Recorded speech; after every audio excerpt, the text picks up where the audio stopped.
కర్ణాటక రాజకీయాల్లో కీలక పరిణామాలు చోటు చేసుకున్నాయి. కొత్త ముఖ్యమంత్రిగా డీకే శివకుమార్ జూన్ 1వ తేదీన ప్రమాణ స్వీకారం చేస్తున్నారు. మరోవైపు సీఎం పదవికి రాజీనామా చేసిన సిద్దిరామయ్య ఢిల్లీ వచ్చారు. తన కుమారునికి కీలక పదవి ఇవ్వాలని, అలాగే తన వర్గం వారికి తగిన న్యాయం చేయాలని అధిష్టానాన్ని కోరి అందుకు గ్రీన్ సిగ్నల్ పొందారు సిద్ధరామయ్య. డీకే శివకుమార్ కూడా ఢిల్లీ వచ్చి కేసీ వేణుగోపాల్తో చర్చలు జరిపారు. కర్ణాటక పాలిటిక్స్ అంతా కేబినెట్లో ఎవరన్న అంశం చుట్టూ తిరుగుతున్నాయి. సిద్ధు రాజీనామాతో ఒక అంకం ముగిసిన కేబినెట్ కూర్పు అనేది పెద్ద సవాలుగా మారింది. దీనిని డీకే ఎలా ఎదుర్కొంటారనే అంశం ఇప్పుడు హాట్ టాపిక్ గా మారింది.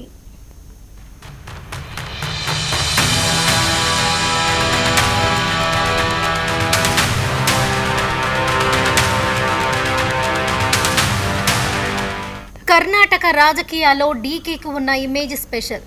పార్టీకి ఆయన ట్రబుల్ షూటర్. ఏ చిన్న సమస్య వచ్చినా ముందుండి దాని పరిష్కారంలో కీ రోల్ పోషిస్తారు. క్యాంప్ రాజకీయాలను లీడ్ చేయటంలోనూ మంచి పట్టుంది.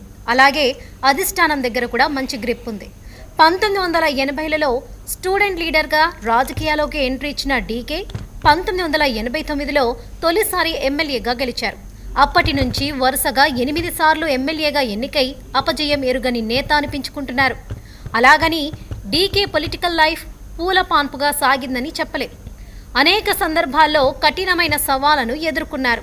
మనీ లాండరింగ్ ఆరోపణలపై ఈడీ అరెస్ట్ చేసినప్పుడు సుమారుగా 50 రోజుల పాటు తీహార్ జైల్లో గడిపారు. ఈ సమయంలో కాంగ్రెస్ అధినేత్రి సోనియా గాంధీ స్వయంగా వెళ్లి పరామర్శించడం సంచలనం రేపింది. నన్ను ఇబ్బంది పెట్టేందుకు బీజేపీలో చేరండి, లేదంటే జైలుకు వెళ్ళండి అని నాకు 2 దారులు చూపారు. నేను జైలుకే వెళ్లాను అని శివకుమార్ అప్పటి సందర్భాన్ని అనేక సందర్భాల్లో చెప్పుకొచ్చారు. జైలు నుండి బయటకు వచ్చాక పార్టీలో మరింత పట్టు పెంచుకోగలిగారు. కర్ణాటక కాంగ్రెస్ అధ్యక్షుడిగా బాధ్యతలు స్వీకరించడమే కాదు, 2023 అసెంబ్లీ ఎన్నికలలో కాంగ్రెస్ పార్టీని అధికారంలోకి తీసుకురావడంలో కీలక పాత్ర పోషించారు. సిద్ధరామయ్య ప్రభుత్వంలో ఉప ముఖ్యమంత్రిగా, బెంగళూరు నగర అభివృద్ధి శాఖ మంత్రిగా కాంగ్రెస్ ప్రకటించిన 5 గ్యారంటీల అమలులో కీలక పాత్ర పోషించారు. ఇంధన శాఖ మంత్రిగా పనిచేస్తున్న సమయంలోనే ప్రపంచంలోనే అతిపెద్ద సోలార్ పార్క్లలో ఒకటైన పావగడ సోలార్ పార్క్ రూపుదిద్దుకుంది. ఆయన ఒక్క లీగ్ సామాజిక వర్గానికి చెందినవారు. కేబినెట్ రూపకల్పనలో డీకే ఎలాంటి వ్యూహాన్ని అనుసరిస్తారనే అంశంపైన ఆసక్తి నెలకొంది.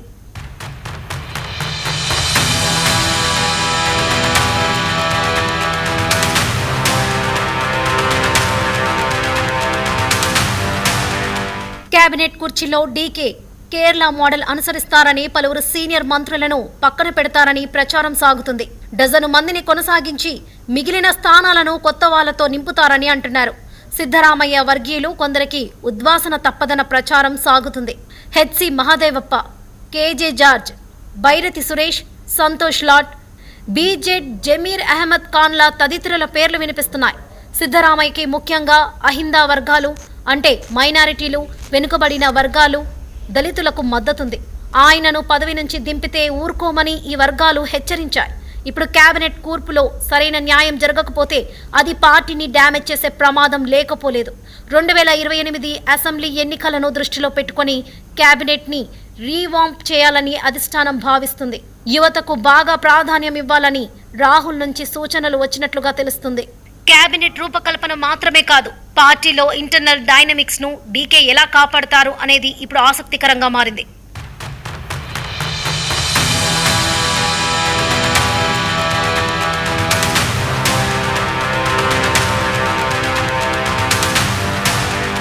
కాంగ్రెస్ అధిష్టానంతో చర్చించిన తర్వాత సిద్ధరామయ్య తన పదవికి రాజీనామా చేశారు.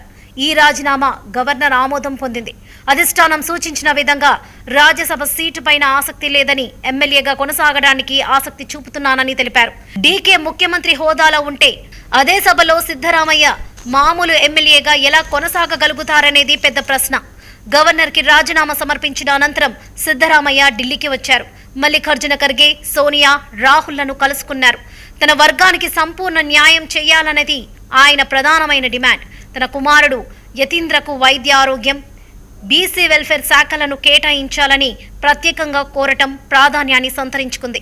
రాజ్యసభ, ఎమ్మెల్సీల సభ్యత్వాలకు సంబంధించి తన వర్గం వాళ్ళ జాబితాను అందించారు. కేబినెట్ భర్తీపైన డీకే కూడా అధిష్టానంతో చర్చలు జరిపారు.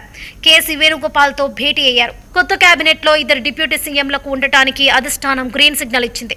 డిప్యూటీలుగా లింగాయత్ల నుంచి ఒకరికి, ఎస్సీల నుంచి మరొకరికి అవకాశం కల్పిస్తారని చెబుతున్నారు. ప్రస్తుతం తుది జాబితా ఏది కూడా ఖరారు కాలేదని, అనుభవం, యువత కలయికతో మంత్రివర్గం ఉంటుందని కాంగ్రెస్ నేతలు చెబుతున్నారు. శివకుమార్ ప్రమాణ స్వీకారం తర్వాతనే దీనిపై స్పష్టత రావచ్చు.